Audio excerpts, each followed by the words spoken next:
and I'm over here live with Mike Logan. Hey, Mike. Hey, David. It's been a while. I think the last time we interviewed you was in 2021, but the first time was in November of 2020. And I hear it's interesting, Mike. We'll get to it. We'll get to it in just a minute, but quite a few guys have seen the interviews we've done together, and every now and then, guys ask me, "What's going on with Mike Logan? Is he still doing well?" I'm not kidding. I get that. So we're going to talk about that. But I first want to just welcome, hello, to the guys who are over here. New guys who are here for a while. We're happy to have you over here. Feel free to drop your comments on the side if you relate to what Mike has been going through or to what he's going through right now, which is fantastic. Let us know. And I will check the comments, not during the interview, but I will check it within the next, little bit. So, Mike, do you mind taking a minute just introduce yourself to the guys, a little bit about yourself? Yeah, hello everyone. I'm Mike Logan. About 2 years now, I think it was. I was in a pretty desperate situation with my marriage, and we'd separated, lived separately and such. And I had been looking passively at the David's, program and his Facebook page and stuff, like many of you probably are. And I had been. Can you give a timeline a little bit? I think it was November 2020 was the first time we spoke. That's two and Yeah. a half years ago. How long were you in the Facebook group before that? I would say probably just under a year. I was in the public Facebook group, just casually, Lurking. watching, videos and Right. participating in the chats and such, or posts on Facebook. But yeah, I think it was in May of 2020 when I moved out into my own place and was really hit hard, emotionally and mentally over that happening, and that's when I started getting a little more serious. Yeah. In seeking, looking for an option for me. Yeah. And unfortunately and maybe, by some other higher power, it came to me when we spoke, finally in November. Let's get to that in a minute, but let's talk first more about like what's going on in May 2020. You've been here for a couple of months. You still got separated. What was? You said you were hit hard mentally and emotionally. Like, what was going on? Oh, just I mean, to be out into my own space. I moved out of the house. It was my wife and her daughter were seeing a counselor, and it came as a pretty heavy advice from their counselor that I move out of the house, and so she was So it was the pretty. counselor that suggested that you Yes, should move out. Okay, and yeah. and at the time you were married to Dawn for how long?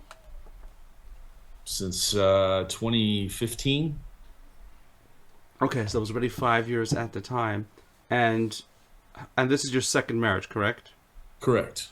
Got it. So when you found out that you needed to separate as a result of the advice from this counselor, what was running through your head? I honestly thought this counselor was out of their mind. I thought this was the poorest advice anyone could give. Just that moving your husband out of the house or them moving out was going to solve all the problems that was going on in a marriage, which it absolutely was not. In my opinion, I was fully against it. And that went on for about 6 months. And in November 2020, what made you reach out? I mean, because you've been like I said, you've been lurking in the group for like 8 months or a year. Yeah. What made you click like? And this is an interesting question because a lot of guys go through this with a separator for a while, Mike. Right? We know this, and because I gotta say this, just full disclaimer, Mike actually does volunteer work every now and then within AMFT. You help other men. You don't work for me. You are a volunteer who just you give of your time to just give back to other guys, and so we do see this a lot where guys will be hanging around for a long, long time before actually reaching for help, and meanwhile the marriage actually gets worse. So if you can just share with guys watching this, like, what was that moment of decision that you were like, okay, it's 6 months, why not wait 6 years? And I don't mean to be facetious, but like, what's the process of like saying, okay, it's November, I need help? What actually went on behind the scenes? For me, I mean, I'd actually been seeing my own counselor for a while, and then I had stopped. I'd moved out on my own, and Dawn and I were kind of seeing each other off and on. Um, you're going to dinner and such, trying to maintain and rebuild or do something with our relationship, and with the separation and my feelings about it was generally would get pretty heated at times, and it was at, I think, August, the beginning of August of 2020 when she cut me off completely. We had a fight. I was really angry. Was letting her know how I felt, and she just completely cut me off, and then we didn't talk. August, September.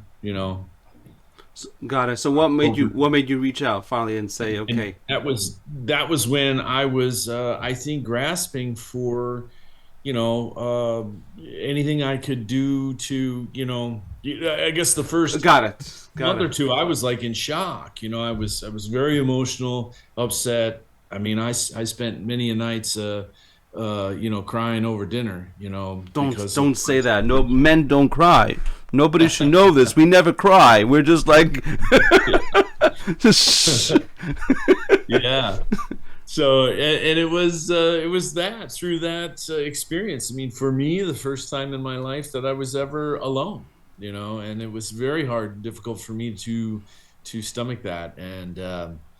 And so that's where I reached out and said, I've got to do something. And at that point for me, it was being the second marriage. It was, I have got to do something to either save you, last ditch effort to save this that I have, and if nothing else, to fix myself to be better for the future.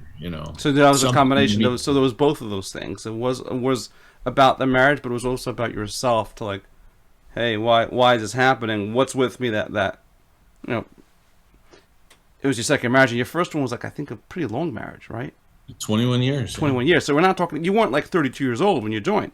Like you had a Yeah. history. Like, you're looking back at 30, 40 years of your life, and reassessing that. And, it's important to know this because a lot of guys are at the stage of like, they know they need help, but as long as they have some form of a contact with their wife, or like until you were actually cut off completely, you still were grasping. You're still trying to, hoping that you can, maybe convince her, maybe manipulate her, explain to her, justify, right? But until you had that complete cutoff, like, you didn't actually make a decision. Hey, 1 second, I need a whole complete transformation.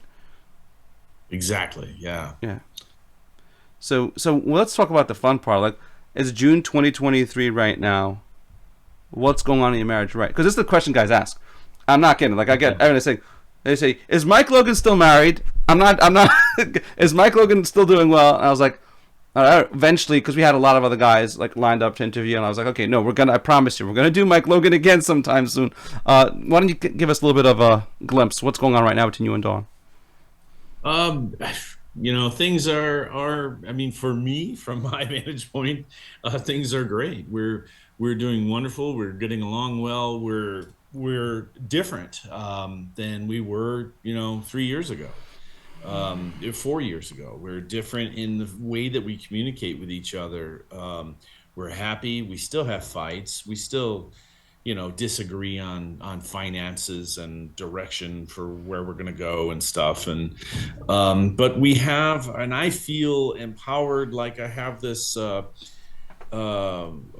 unseen, unspoken kind of toolbox of things that I just come unconsciously, when she reacts or I say something and I see the way she reacts, and it just comes out of me where I'm more cognizant of the situation. But yeah, generally very happy, getting along well. We've been carpooling every day to work, so we Oh get that wow. time together in the morning and the afternoon, and vacationing together and just enjoying life. Can you tell us a specific moment you've had recently, a happy moment, whether it's vacation or something like really sweet that stood out to you? Like, hey, this is beautiful. Oh, geez. Um, what did she say to me? She says stuff to me. She drops these little bombs all the time, it seems anymore. These little compliments to me, and I feel like, oh, gee, but Like, for they're example, what compliment? oh, I knew you were gonna say that. I'm trying to think like, um, well, even just the other day, we made enchiladas for dinner, which that's our thing. We love food. We love to cook and get very elaborate with it I know and you see that different. when you're on your profile. Every now and then, I check your picture. There's always something. I'm like, this is fancy stuff. Some of it is not kosher, and I'm like, oh.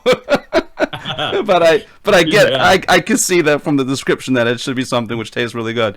But yeah, yeah. so what But she happened? said she was like, we work so well together when we're cooking, and that made me feel really good because historically it was not very good together in the kitchen. I would get very demanding or, nitpicky with her, and she's not doing things a certain way and she's not doing this. And, so it was nice to see her say, we work. And she didn't, and in that particular comment, she didn't tell me, she was telling other people.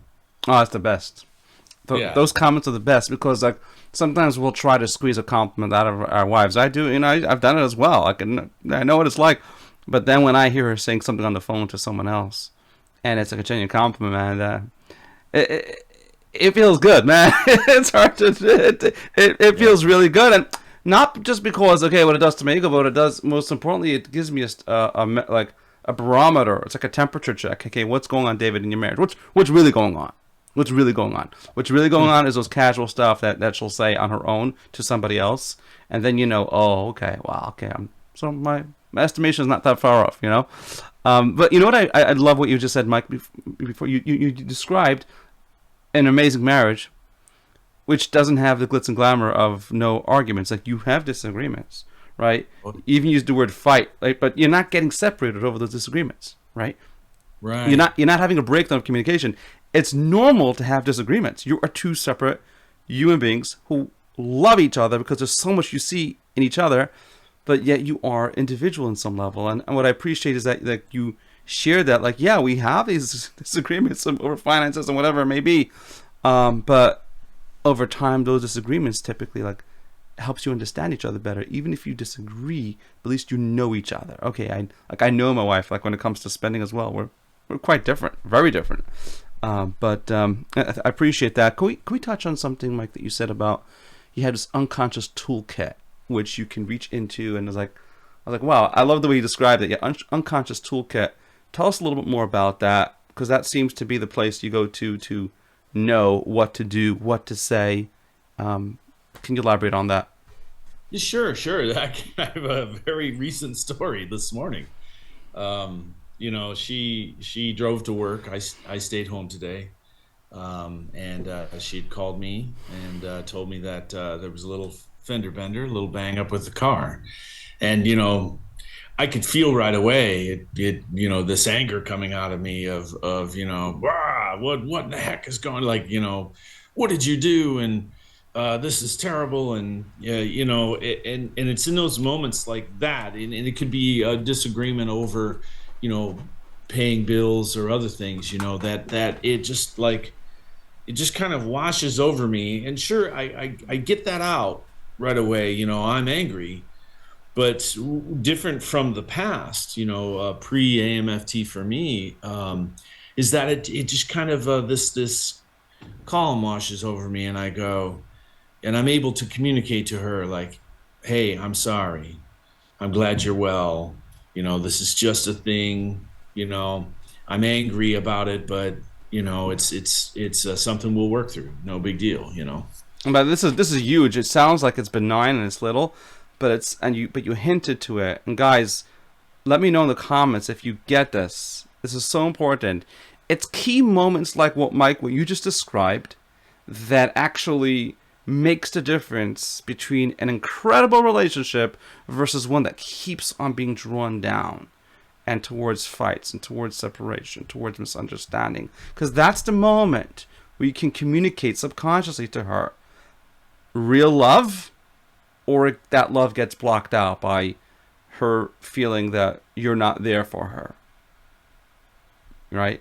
This is very, very important. It sounds so simple, but it takes a lot of work, because a lot of guys may know, hey, I should be level-headed, I should be calm, right? There's a world of a difference between I should be calm versus actually effectively and intelligently and strategically communicating calm, presence, love. I'm here for you, right? And that's good stuff. Could we pick on something just which is on people's minds? You were separated in November 2020. You reach out for help. You joined AMFT at that point. How long did it take for you to have dial back in that connection with Dawn? I think it was the first week for me. I think it was almost right away. Do you remember what happened? Yeah, I was laying there in bed, and it was early morning, and I knew she typically headed off somewhere early morning. She's a nurse, and she would be off to many different hospitals, and I just reached out to her through text and said, hello, good morning, how are you doing, or whatever, and she responded immediately, which was shocking for me at the time, because I hadn't heard from her in 2 months, and again, the same feeling then is the same thing I experienced this morning. She mentioned about having to work crazy hours, and she's working all the time and overworked or whatever in the text, and I just told her, I'm sorry you have to work that much. And her immediate next response, I'll never forget it, was, who am I talking to? And was that via text, or she called you back? No, she called me. I'm sorry, you are correct. Yes, she called. The phone rang next, and she said, who am I talking to? This is not Mike Logan that I know. What's going on? And what was your first reaction when she said that? I was honestly dumbfounded. I didn't know why she was asking that. I was like, I truly was kind of clueless. That's funny. That's so funny. Do you realize what's so funny about that? You had a major breakthrough in your marriage, but you didn't understand why that happened. Yeah, it was a bit of an out-of-body experience for me. Right. I think if I recall correctly, it was like a day and a half, maximum 2 days. It may have been like a Wednesday morning or something like that. And what I want to point out is you said something very important before. You said an unconscious toolkit, right? The most important skill that you're learning you said AMFT, which means Amazing Marriage Fast Track, is the ability to know which skill to pick, which tool to pick, right? What would you say to somebody who says, okay, maybe I should just text my wife and tell her how I feel sorry she has to work so hard. Maybe that will turn around my marriage. What would you tell somebody who suggests that? That it probably won't work. Which is why wouldn't it work? Like, it worked for you. Why wouldn't it work for somebody else? Because it's not coming from the heart, I think. If you're just taking, something that's written in a book and texting that to your wife or saying it to your wife, she's gonna know that's not you. You know what I mean? Like, it's gonna come across. And for me, like I say, it was I don't even know where it came from. I just came from this place of compassion and intuition. Yeah, it comes from, and that's intuition is like the mother of all skills. We talk about it in AMFT because I could give you, let's say, 30 skills: how to talk, how to apologize, how to appreciate, how to text, how not to text, all that stuff. But then there's the most important skill, Mike, which is like when to use which skill. It's like a buffet. You have to know. You don't eat everything on a buffet, and And that's tell me where you let's talk about intuition a little bit more. Where have you found that intuition kicking in outside of your marriage? Because I teach it in marriage, but there are a lot of guys who come through MFT. They're not even trying to save their marriage. Like you said, they're just trying to fix themselves. But we teach it out of a marriage. But once you know this, you have this unconscious toolkit, which we often call subconscious communication. Although back then in 2020 we didn't call it subconscious communication, we called it inner cat, and it's essentially the same thing. But we've just used different ideas how to communicate these emotional concepts, these intellectual concepts which you cannot see. But once you know it, you do see benefits in other parts of your life. It's impossible not to see them. Oh, yeah. Would you mind to share a little bit about that? Like, where have you seen, or where have your friends seen changes in you where you're like, oh my gosh, my relationships outside of my marriage have been changing as well?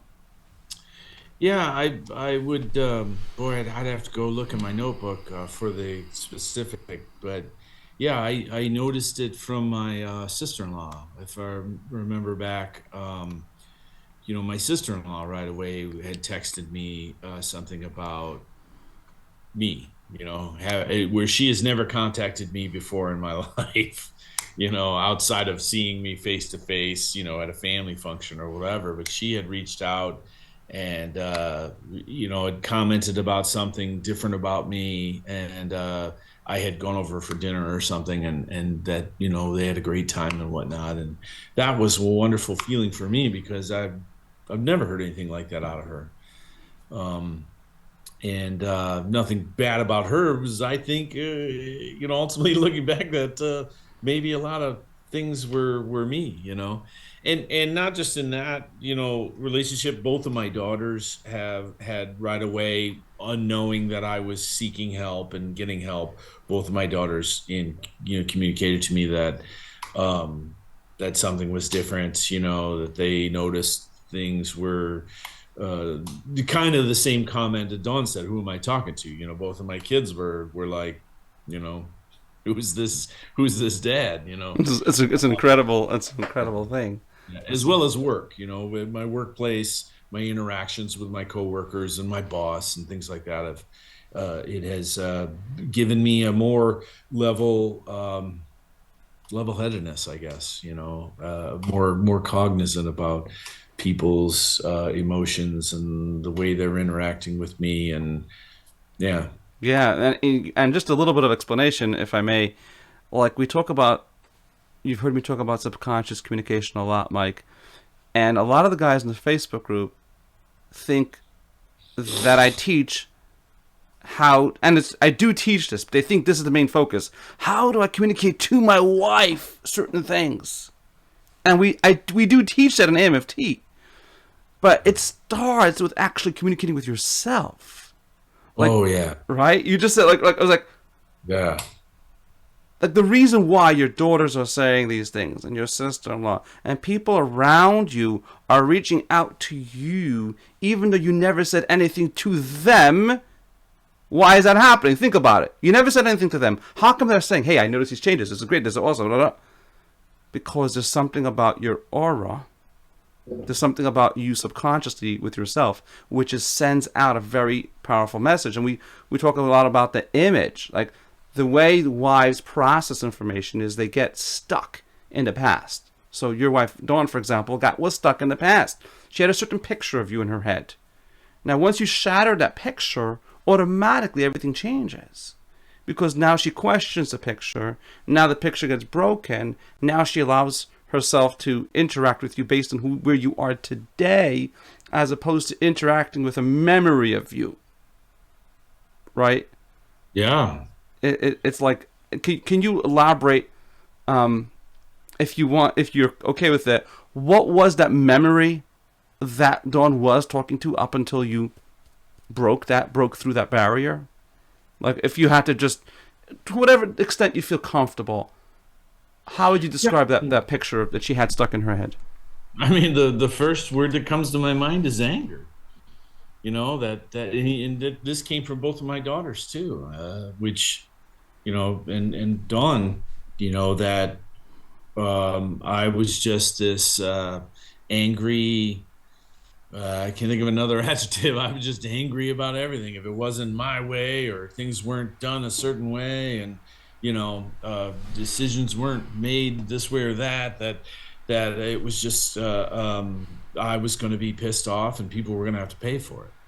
Mm-hmm. And, And by the way, I just took a quick brief in the comments, and I see someone else commenting about, like, they got separated as a result of not being calm the other night, and how that was a final nail in the coffin for him. I mean, that's what he feels like. It feels like it's the final nail in the coffin. But here's an interesting thing: were there times that you were not angry, but Dawn still believed you were angry? yeah, I believe so. Yeah, I mean, I can't pick out a single or a specific moment, but yeah, where I've recall saying, I'm not angry. What are you talking about? Right. Like, And I'm not having that's a problem. And that's what I'm talking about.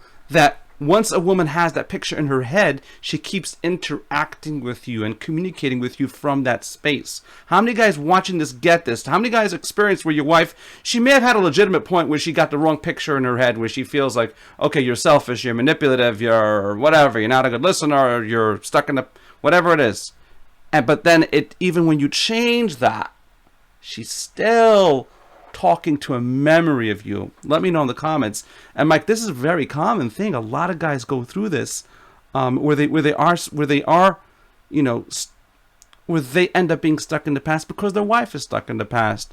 What would you say to a guy, for example, the guy that commented about, like, he's just separated now because that was the nail in the coffin because he wasn't calm the other night? What would be the first piece of advice you would give them?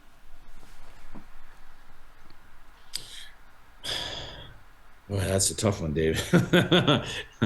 I mean, Okay, yeah, let me make it simple.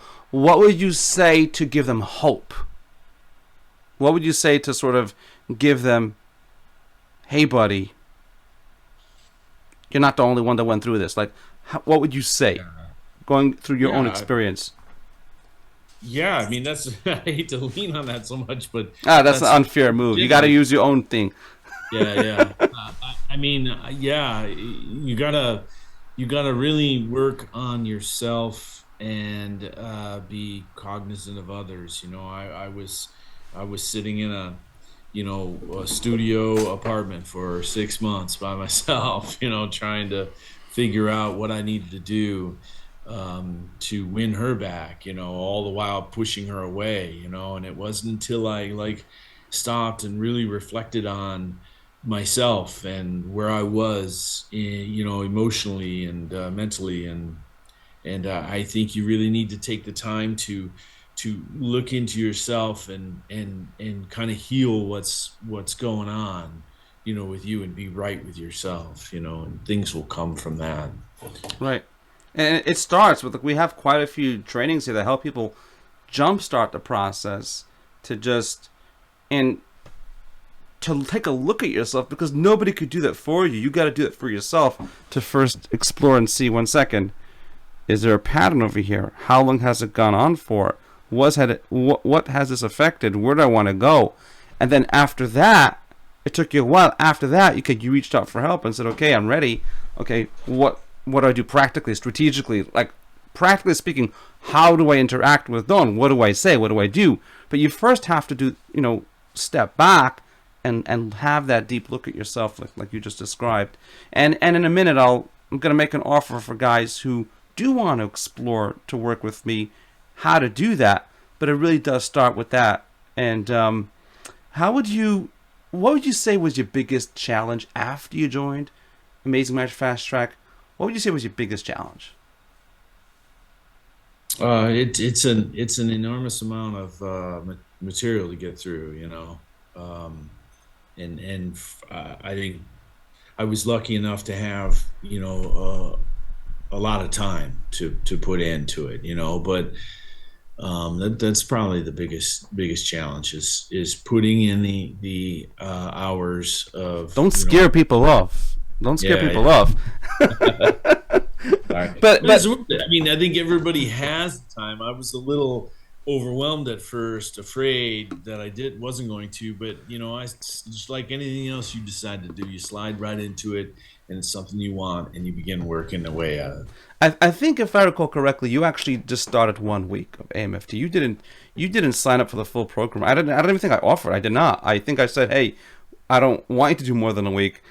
Yep. What happened during that week that made you okay say, okay, I can do this work for another 7, 8, 9 weeks? The self-realization. I mean, uh, God, it was eye-opening for me as I began working with the material, and what it caused me to see in myself, and see, gosh, just a flood of emotions and memories throughout my life of things where I just wasn't aligned well with myself, where I could start to recall, like, oh wow, these people were pissed at me, but I didn't care, as I didn't even realize they were angry about such a thing, because You I was did just, care. You just didn't know. yeah, I didn't know, Right. and I don't think I had many emotional nights by myself, um, over my situation. But I'm saying I had some pretty strong emotional nights working through the material and having these realizations of who I was, and who I truly am, and who, I wasn't that man. Right. Can I elaborate on that? You just hit it, the jackpot. Like, and for the guys watching this who are like trying to understand the process, it's not as scary as Mike Logan made it sound. But Oh, it's not for the faint of heart at the same time. Like, you have to be willing to take a deep look at yourself, and really take and go through the process of understanding, one second, who is your best version? Like, who did God design you to be? Like, who are you meant to be? Even if you don't believe in God, like, what is your best possible person? And then where are you? And what has happened that separated you from that? And what is and it's not pain free. It's not pain free, but I can guarantee you that the tears you went through then were different than the tears you went through just from being separated.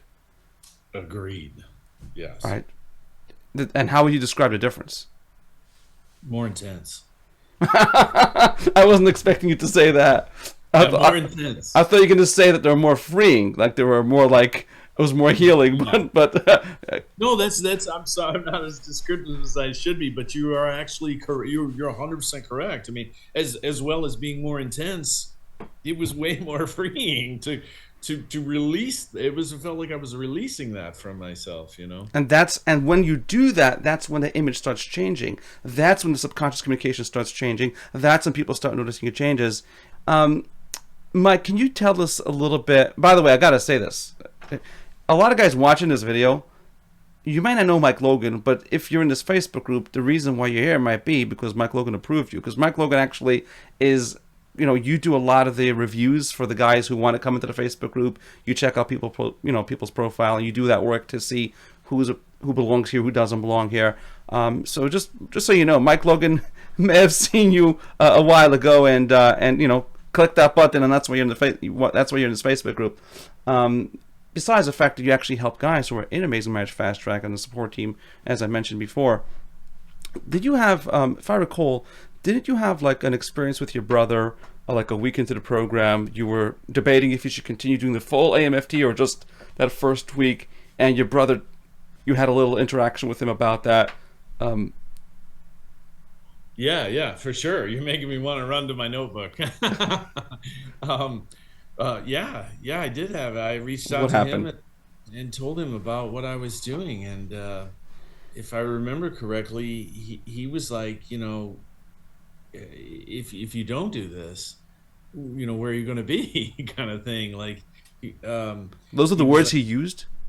no, no, no. I apologize for not I having. don't remember either.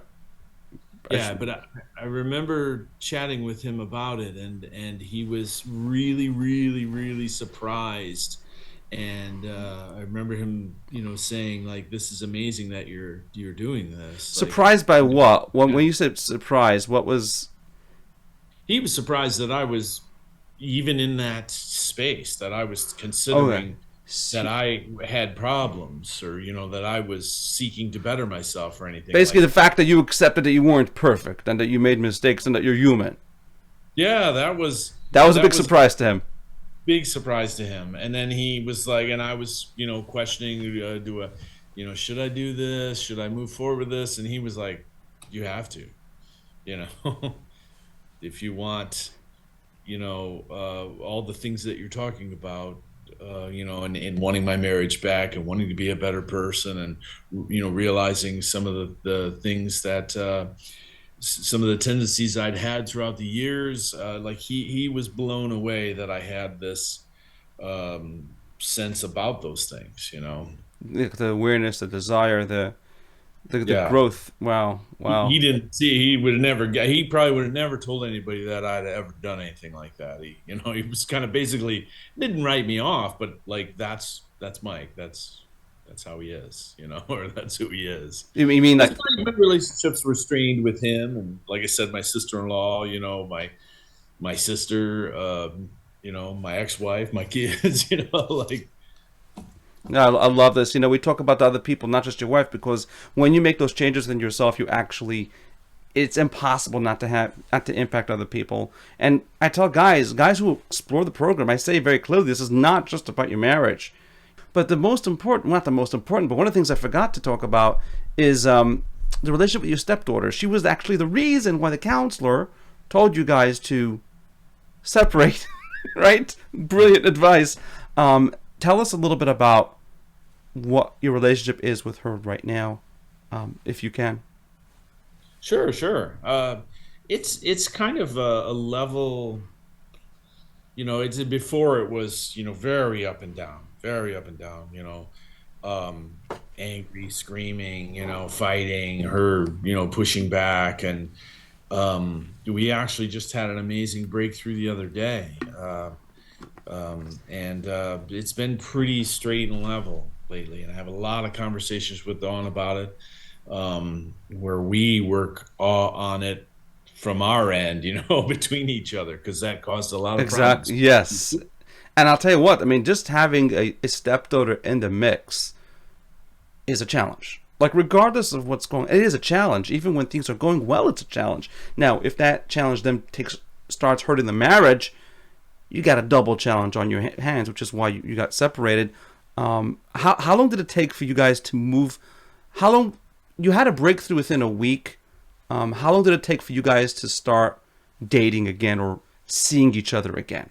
I'm not talking about moving back in, but like to start spending time together or nights together. How long did that take?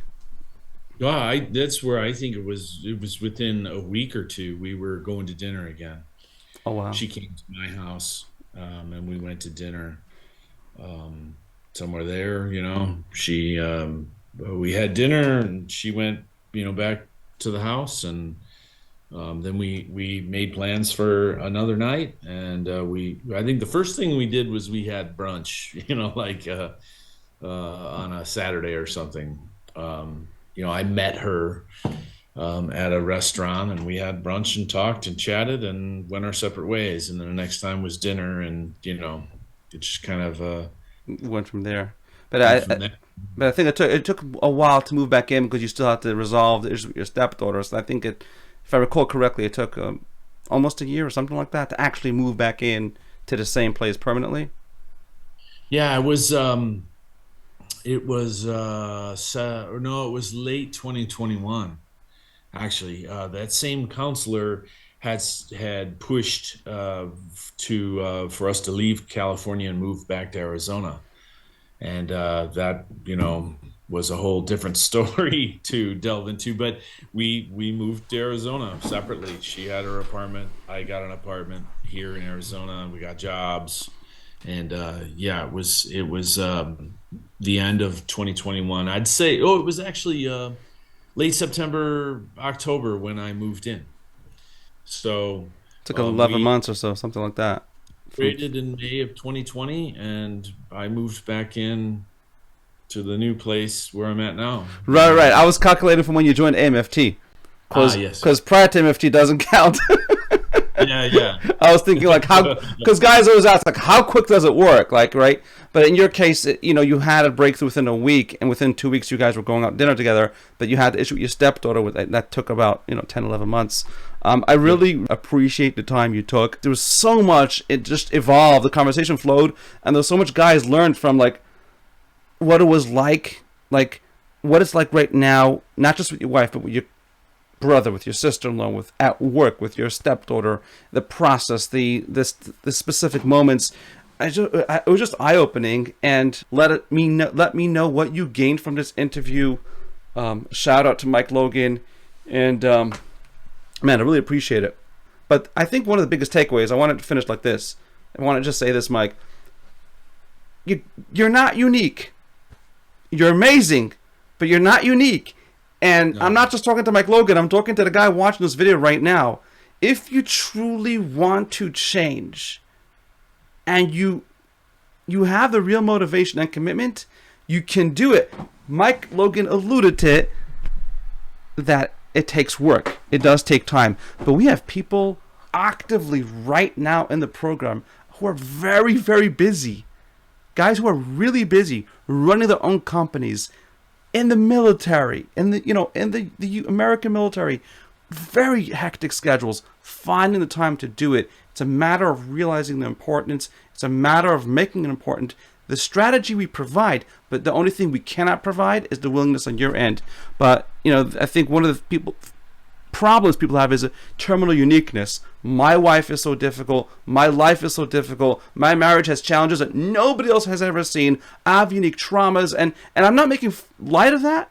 It's important to deal with, but that's just my message. My takeaway is like anybody can do this. And with that, I'm gonna duck out and wish you guys a great evening, and I'll catch you guys next week, Monday.